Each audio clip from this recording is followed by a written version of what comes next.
Hello नमस्कार प्यारे विद्यार्थियों, कैसे हो आप सभी लोग। आशा करते हैं आप सब बहुत अच्छे होंगे, स्वस्थ होंगे और प्रसन्न भी होंगे।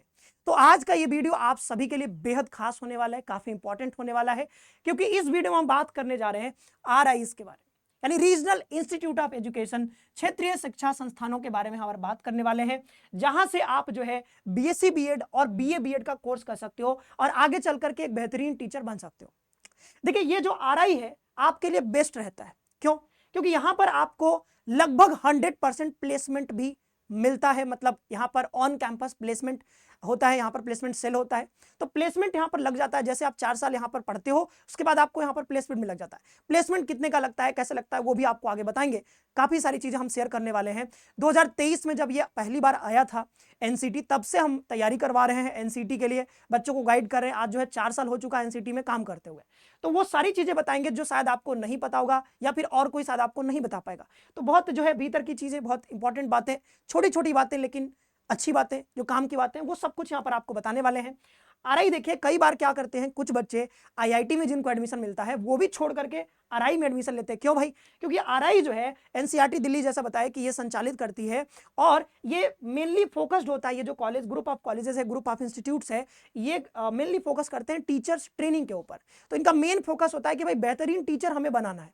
तो ये यहाँ पर देखोगे कि यहाँ पर अलग ही लेवल की जो है टीचरों के लिए काफी अच्छा ये इंस्टीट्यूट है। अगर आप आगे चल करके मतलब पढ़ाई करना चाहते हो, टीचर बनना चाहते हो, तो बेहद इंपॉर्टेंट है, काफी बढ़िया है आपके लिए। तो आप इसको टारगेट कर सकते हो। अब एक एक करके चलते हैं आगे और एक एक करके सारी बातें आपको यहाँ पर बताने की शुरुआत करते हैं। चलिए, सबसे पहले आ जाते हैं यहाँ पर। ये देखिए, RI regional institute of education, a constituent unit of NCERT, new Delhi में एनसीईआरटी का हेडक्वार्टर है, जिसकी किताबें भी आपने पढ़ी होंगी।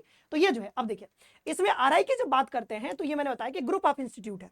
तो ग्रुप ऑफ इंस्टीट्यूट है तो इसमें कई सारे इंस्टीट्यूट आते हैं। जैसे मैंने बताया आपको कि आरआई भोपाल है, दूसरा आरआई अजमेर है, आरआई भुवनेश्वर है और आरआई मैसूर है। ये जो 4 आरआई हैं, ये आपका एनसीईटी में शामिल है। मतलब कि अगर आप एनसीईटी की तैयारी कर रहे हो तो एनसीईटी के थ्रू आप यहाँ पर एडमिशन ले सकते हो और अब 4 साल का जो है आईटीपी प्रोग्राम आप यहाँ से कर सकते हो और फिर अपना जो है मतलब आपका ये जो आईटीपी है कंप्लीट हो जाएगा। मतलब आपका जो मेन जो कोर्स होता है आपका, जैसे आप जैसे बीए करते हो, बीएससी करते हो, बीएड करते हो, तो बीकॉम तो यहाँ पे अवेलेबल नहीं है।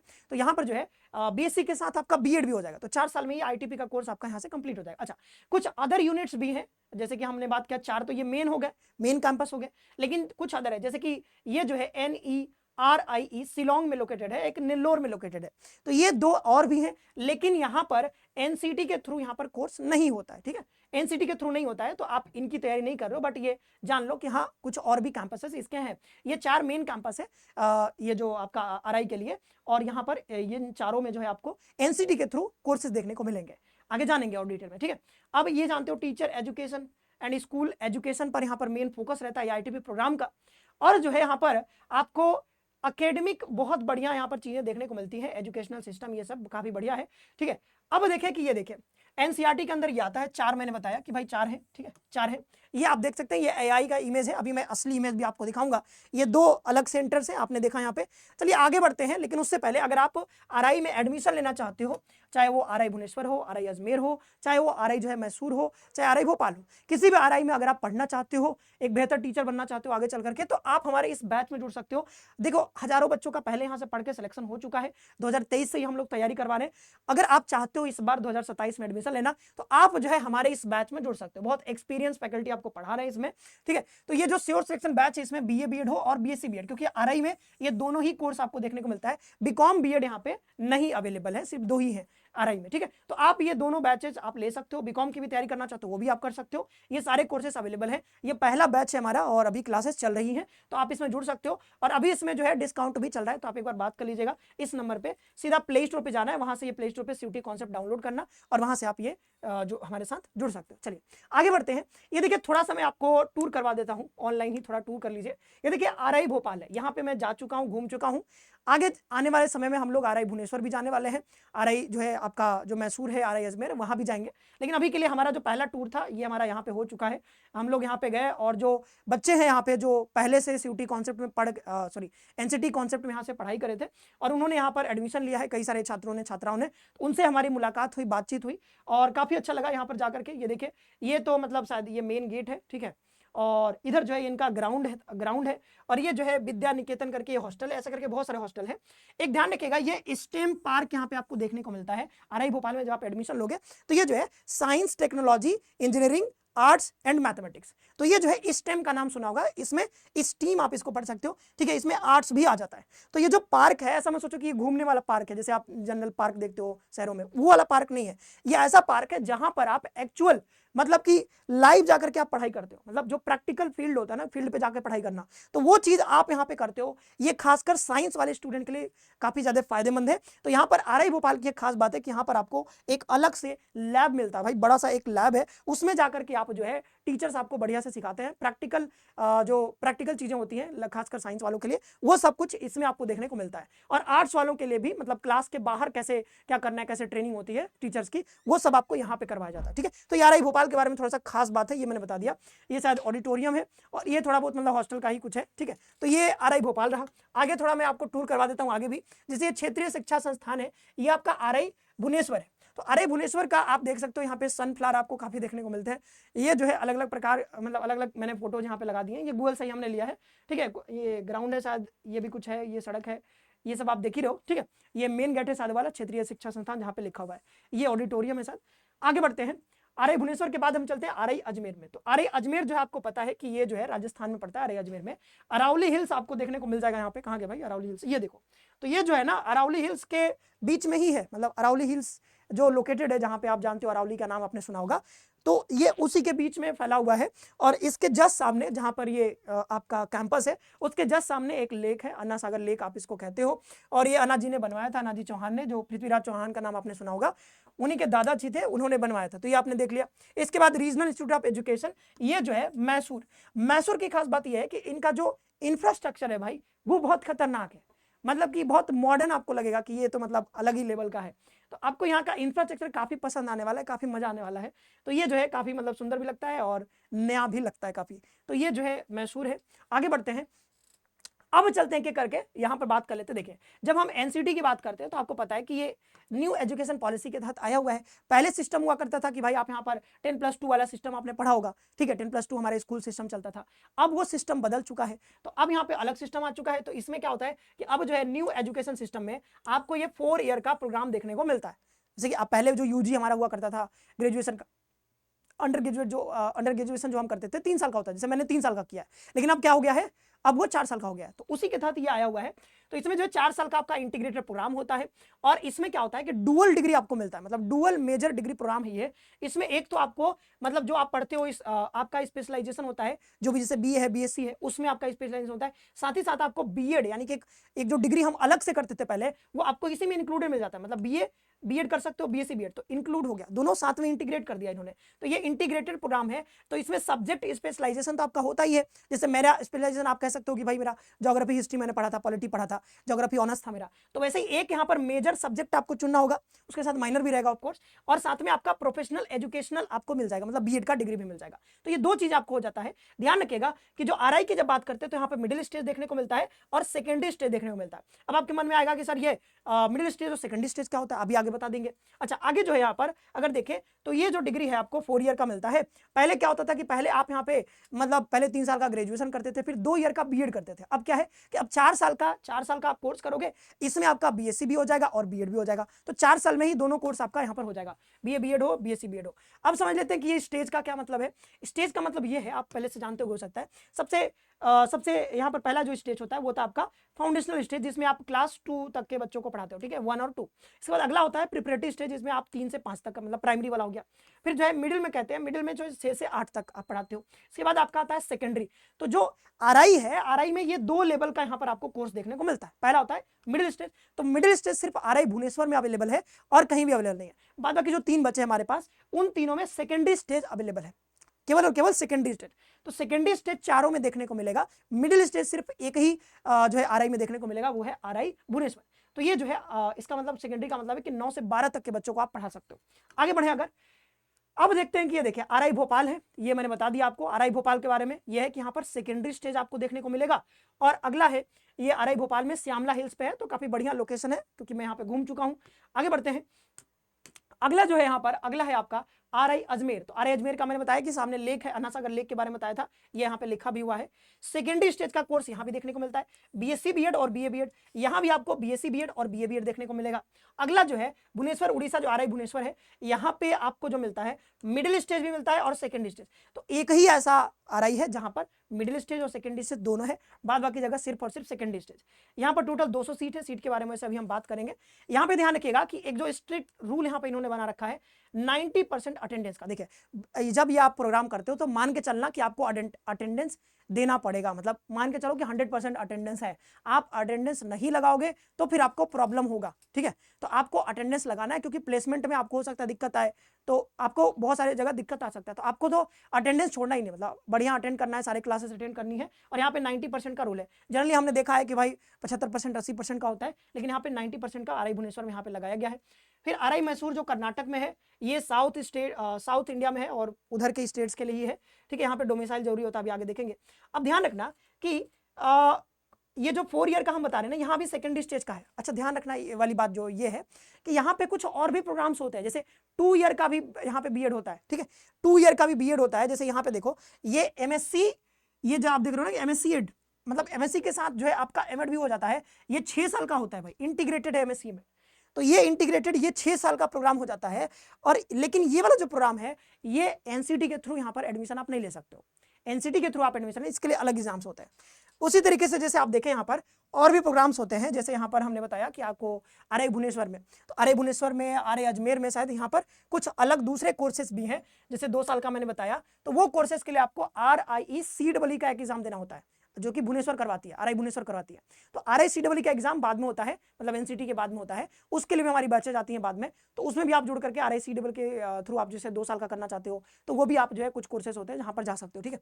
अब ये देखिए जो है ये इस साल का रिजल्ट मैं दिखा रहा हूँ, हालांकि इसमें सारे नहीं है, कुछ बच्चों का मैंने लगाया जस्ट दिखाने के लिए कि हाँ भाई देखो इस बार जो है बहुत सारे बच्चों का सिलेक्शन हुआ है। ये सिर्फ है किसका, आरआई अजमेर का। आरआई अजमेर में इतने बच्चे सिलेक्ट हो चुके हैं, ये तो सिर्फ मैंने कुछ सैंपल दिखा रहा हूँ, वैसे बहुत सारे बने हुए हैं। आप कम्युनिटी पोस्ट में जाकर देखना, या फिर एनसीईआरटी जो हमारा एनसीटी वाला चैनल है, टेलीग्राम चैनल, वहां पे जाकर जुड़ना, वहां पे बहुत सारे रिजल्ट आपको दिखेंगे। ये जो है आरआई भुवनेश्वर का रिजल्ट है।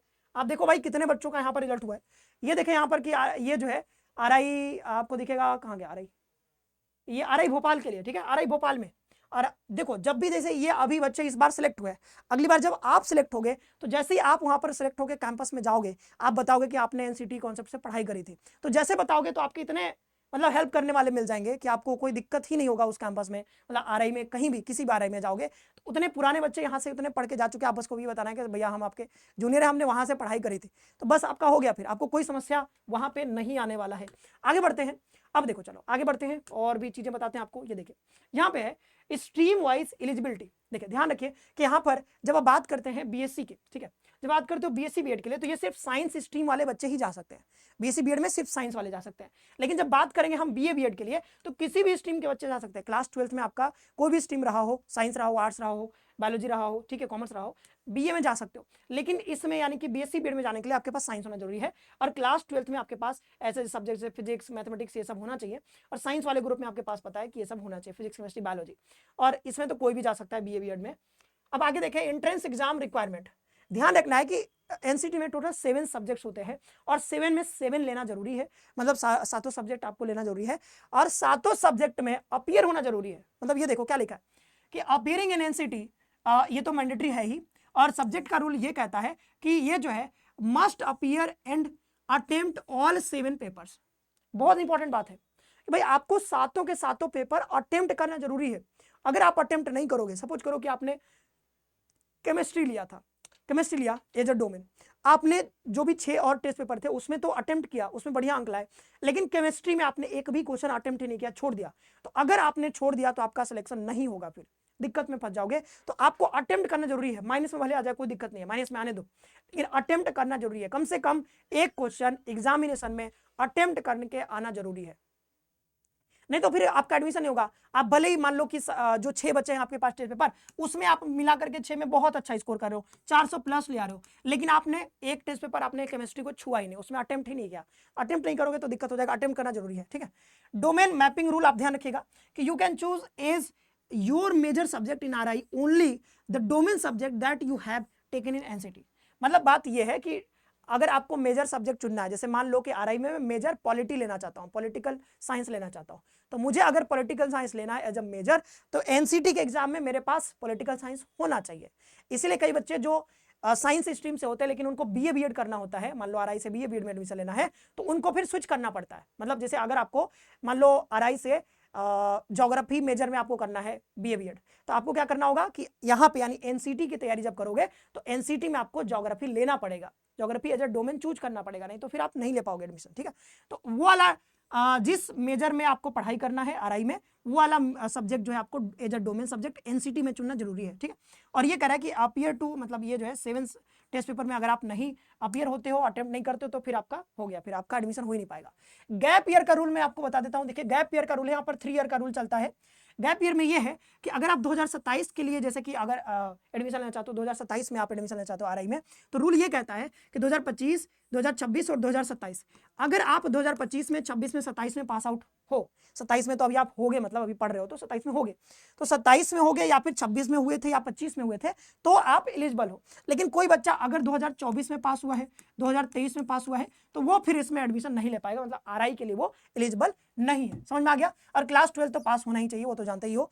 कैंडिडेट हु है पास क्लास 12 इन 2024, ये वाले जो है यहाँ पर नहीं हो पाएंगे, या फिर उससे पहले तो नहीं हो पाओगे।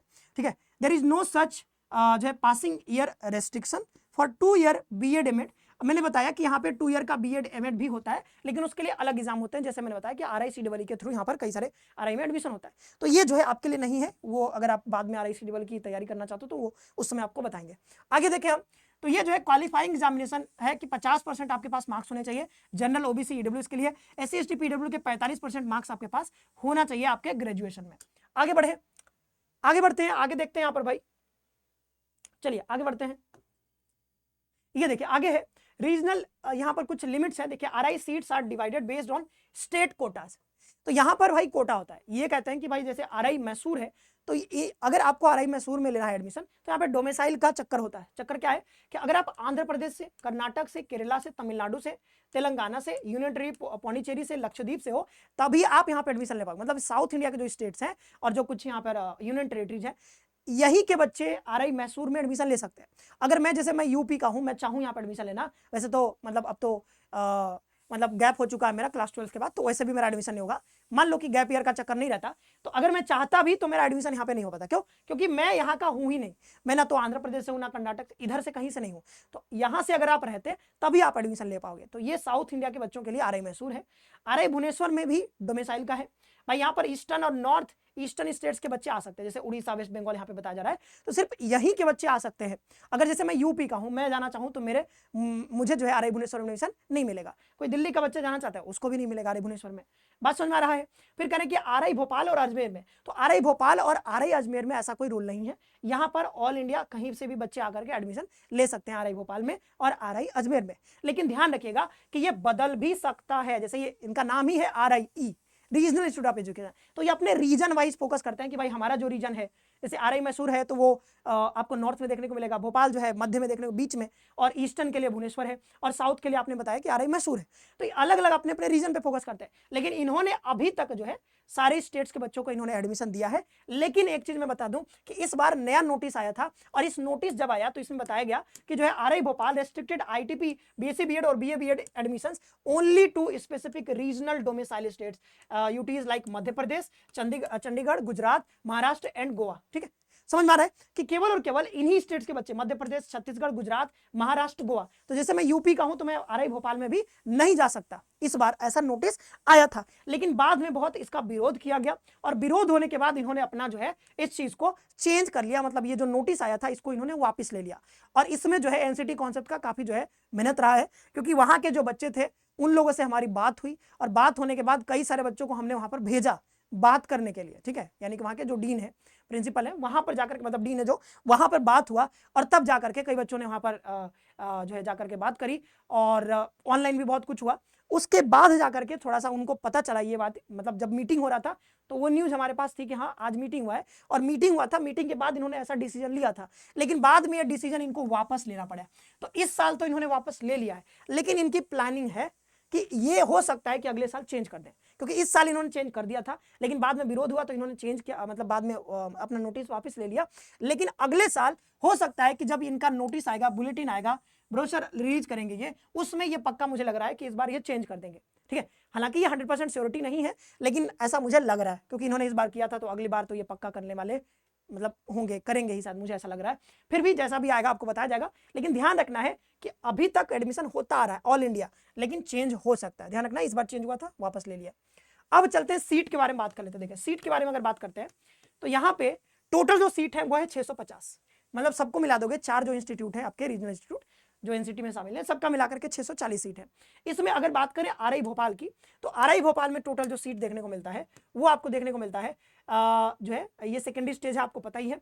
150 सीट है टोटल, 100 सीट है आपके बीएससी बीएड के लिए और 50 सीट है बीए बीएड के लिए। तो 100 सीट को इन्होंने 20-20 करके बांट दिया है, जैसे फिजिक्स मेजर है, केमिस्ट्री मेजर है, mathematics major, botany, zoology major. तो अगर आपको जूलॉजी मेजर में एडमिशन लेना है तो जूलॉजी एज अ सब्जेक्ट आपको एनसीटी में आपको चुनना पड़ेगा, नहीं तो फिर दिक्कत हो जाएगा।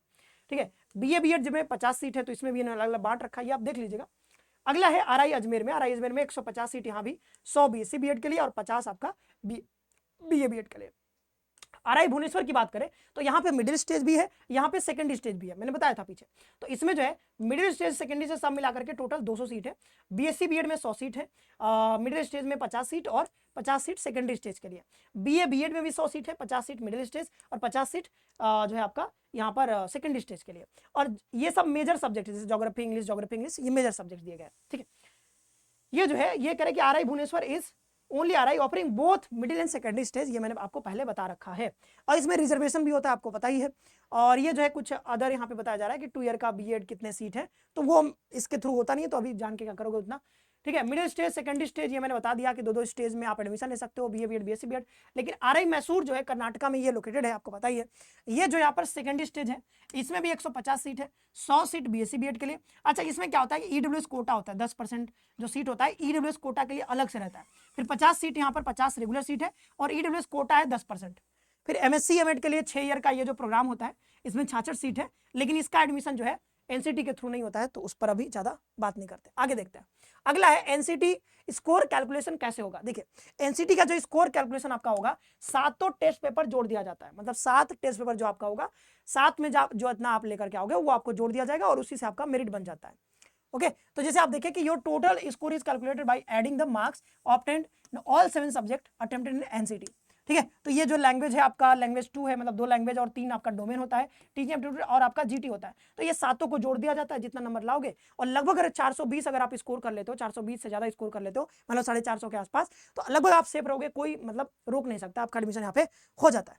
ठीक है, तो ये रहा आपका स्कोर कैसे बनता है, वो भी मैंने बता दिया। अच्छा, एक चीज है कि इफ कैंडिडेट इज absent और fail to attempt any of 7 subject, they are rendered ineligible. ठीक है, तो ये बात मैंने पहले आपको बताई थी कि अगर आप 7 टेस्ट पेपर को आप अटेम्प्ट नहीं करते हो तो आपका वैसे भी आप इनएलिजिबल हो जाओगे, मतलब आपका एडमिशन नहीं हो पाएगा। आरआई एडमिशन की जब बात करते हैं तो एक अलग रूल है किसका, आरआई भोपाल का। तो आरआई भोपाल का अलग रूल ये कहता है कि क्योंकि 7 टेस्ट पेपर है, उसमें से एक आपका मेजर होगा, तो जो सब्जेक्ट आप मेजर में चुनोगे, और वही चीज मैंने बताया कि जो मेजर आप लेना चाहते हो वो एनसीटी में लेना जरूरी है, एनसीटी में लेना वो जरूरी है। तो मेजर सब्जेक्ट जो आपने लिया है, मान लो ज्योग्राफी लिया है, तो ये जो ज्योग्राफी है मेजर अगर आपको चाहिए तो ये आपको एनसीटी में होना जरूरी है, क्योंकि एनसीटी में वो डोमेन होगा तभी आप वो मेजर चुन सकते हो। तो जो मेजर आप चुनोगे, मान लो ज्योग्राफी मैंने चुना, तो ये क्या करते हैं, पहले टोटल स्कोर ये काउंट करेंगे कि भाई टोटल आपका 7 टेस्ट पेपर का कितना आया, फिर उसमें क्या करेंगे, score of the major domain subject ये भी जोड़ देते हैं। तो ये करके ये इनका अलग तरीके से बनता है, बाद बाकी सबका सेम है। तो टोटल स्कोर प्लस आपका मेजर सब्जेक्ट जो होगा उसका स्कोर जोड़ देते हैं। फिर state merit list and domicile restrictions मैंने ये बता ही दिया है कि ये तीनों के लिए मतलब 2 के लिए रेस्ट्रिक्शन है और 2 के लिए रेस्ट्रिक्शन नहीं है, पीछे मैंने आपको बताया था। आगे देखिए टाई ब्रेकिंग रूल जो है ये क्या कहता है। देखिए टाई ब्रेकिंग रूल, मान लो 2 लोगों के नंबर बराबर हो गए तो क्या होगा, तो आरआई भुवनेश्वर में क्या होता है, अगर टाई ब्रेकिंग हुआ तो फर्स्ट क्या करेंगे, वो टीचिंग एप्टीट्यूड का नंबर देखेंगे, यानी टीचिंग एप्टीट्यूड में जिसका नंबर ज्यादा होगा उसको प्रायोरिटी दिया जाएगा। मतलब 2 लोगों का नंबर बराबर हो रहा है तो ये क्या करेंगे, टीचिंग एप्टीट्यूड का देखेंगे, टीचिंग एप्टीट्यूड में जिसका नंबर ज्यादा होगा उसको ऊपर का रैंक दिया जाएगा। और मान लो टीचिंग एप्टीट्यूड में भी दोनों का अगर बराबर है तो फिर रीजनिंग का देखा जाएगा, उसमें बराबर है तो फिर इंग्लिश का देखा जाएगा। अरे मैसूर में क्या होता है कि डोमेन के स्कोर को प्रायोरिटी दिया जाता है, ठीक है। तो डोमेन देखा जाएगा कि भाई डोमेन में किसका ज़्यादा है, फिर डोमेन में भी बराबर हुआ तो टीचिंग एप्टीट्यूड का देखा जाएगा। फिर अगर हम देखें जनरल रूल देखें तो RI भोपाल और अजमेर के जनरल रूल है, इसमें है कि भाई यहाँ पर ओल्डर कैंडिडेट यानी कि अगर दो लोगों का नंबर बराबर हो जाता है तो जो जिसका एज ज़्यादा होगा उसको यहाँ पर ऊपर का रैंक दिया जाएगा। अब देखिए कि यहाँ पर जो है मेरिट का मैंने बता ही दिया। मेरिट आपको ये जो है डोमेन सब्जेक्ट, आपको जो मेजर चुनना चाहते हो आपको मेजर जो चुनना है वो आपको डोमेन होना चाहिए एनसीटी में। देन यहाँ पर क्वालिफाइंग मार्क्स के बारे में बताया कि 50% मार्क्स आपके पास होना चाहिए और 5% का रिलैक्सेशन भी है SC ST PWD के लिए। अगला देखिए प्लेसमेंट का। तो देखो ये बहुत इंपॉर्टेंट बात है भाई, कई लोग पूछते रहते हैं।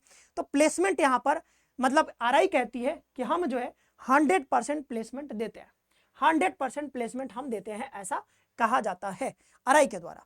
तो मतलब 100% तो नहीं, मतलब ऐसा नहीं कि सबको प्लेसमेंट हो ही जाएगा, लेकिन इतना है कि 90% से एबव स्टूडेंट, मतलब कि 10 अगर स्टूडेंट है तो उसमें से लगभग 9 लोगों को ये मिल जाता है प्लेसमेंट यहाँ पे।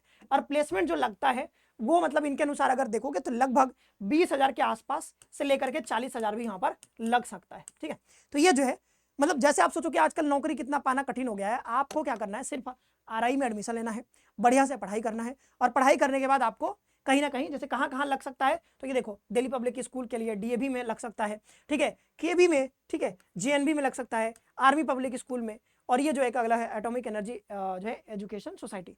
तो ये इतने सारे अलग अलग प्रकार के स्कूल हैं जहाँ पे आप चाहते हो पढ़ाना, यहाँ पे आपको डायरेक्ट मतलब ऑन कैंपस ये इंटरव्यूज होते हैं, ध्यान रखना ऑन कैंपस। तो यहाँ पे आपके कैंपस में इंटरव्यू होगा और उसके थ्रू आप सेलेक्ट हो जाते हो, और सेलेक्ट होने के बाद सीधा आपका प्लेसमेंट लग जाता है। तो इसीलिए मैंने बताया था शुरू में कि IIT कई बच्चे छोड़ करके RI में जाते हैं। क्यों जाते हैं भाई? क्योंकि यहाँ पर IIT में मतलब शायद उतना प्लेसमेंट नहीं है शायद इसके लिए, लेकिन यहाँ पे 100% प्लेसमेंट है। यहाँ भी प्लेसमेंट होता होगा बट शायद उतना नहीं है। तो यहाँ पे क्या है कि ज़्यादा प्लेसमेंट है, 100%, लगभग 100%, नियरली 100%। तो इसलिए कई बच्चे जो है यहाँ से छोड़ करके यहाँ जाते हैं। और IIT क्योंकि थोड़ा ज़्यादा स्ट्रिक्ट भी है शायद करिकुलम के मामले में, इसलिए जो है कई बच्चे यहाँ पर RI चुनते हैं। आगे बढ़ते हैं। और RI में सिर्फ BSc BEd है, BA BEd तो वहाँ जा नहीं सकते हो, तो BA BEd यहाँ से आप कर सकते हो RI से। अब देखिए कि फीस कितनी लगती है, तो अलग अलग मैंने पूरा फी लगा दिया अलग अलग RI का। देखिए RI भोपाल में जो फी लगेगी हॉस्टलर के लिए 24,545 लगेगा, नॉन हॉस्टलर के लिए 13,545, SC ST PH कैंडिडेट्स के लिए यहाँ पर जो है हॉस्टलर के लिए 19,545, और अगर आप नॉन हॉस्टल हो तो 8,545। अब देखिए इसमें मेस हॉस्टल के लिए अलग से चार्ज लगता है। यहाँ पे आपको खाना अगर आप हॉस्टल में खा रहे हो, मतलब अगर हॉस्टल लिया तो हॉस्टल में खाना खाओगे, तो यहाँ पे मेस चार्ज जो लगेगा वो 14,100 रुपये पर सेमेस्टर यहाँ पे है, 6 मंथ का है ये। ठीक है, ये 14,100 रुपये, ये ज़्यादा बता दिया है शायद मेस चार्ज। ठीक है, ये 6 सेमेस्टर का होना चाहिए, यहाँ पे पर सेमेस्टर ये शायद गलती से लिख दिया है, ये 6 मंथ का होगा। ठीक है, अच्छा पर सेमेस्टर है ना, अच्छा सेमेस्टर तो ठीक है, सेमेस्टर मैंने पढ़ा, सेमेस्टर मैंने मंथली दिमाग में मंथली निकाल लिया। हाँ, तो 6 मंथ के लिए जो लगेगा वो 14,100 रुपये लगभग। ठीक है, और यहाँ पर जो है पर मंथ जो चार्ज यहाँ पे लगेगा मेस के लिए वो 2200 से 2600 रुपये आपको यहाँ पे लगेगा। आगे देखिए तो कुछ काउंसलिंग के लिए फी है। RI अजमेर में जो फी है वो देखिए कि लगभग वही है, ज़्यादा है नहीं, वही 29,000 के आसपास है। ठीक है, और ये 27,000 with hostel SC ST PH के लिए। फिर RI भुवनेश्वर में देखें तो ये 14,155 पर ईयर है, और इसमें हॉस्टल अगर लेना चाहते हो तो उसके लिए 13,520 रुपये जुड़ जाएगा। फिर इधर देखिए RI मैसूर के लिए तो ये 37,539 है, SC ST के लिए ये कम है। ठीक है, और कर्नाटक स्टेट बोर्ड्स, मतलब अगर आप कर्नाटक स्टेट बोर्ड से हो तो उनके लिए जो फी जो है यहाँ पर कम रखा गया है। ओके, तो ये रहा फी, आप बात बाकी देख लेना बढ़िया से एक एक करके, अगर देखना चाहते हो तो हॉस्टल के लिए कितना है क्या है सब देख सकते हो आप।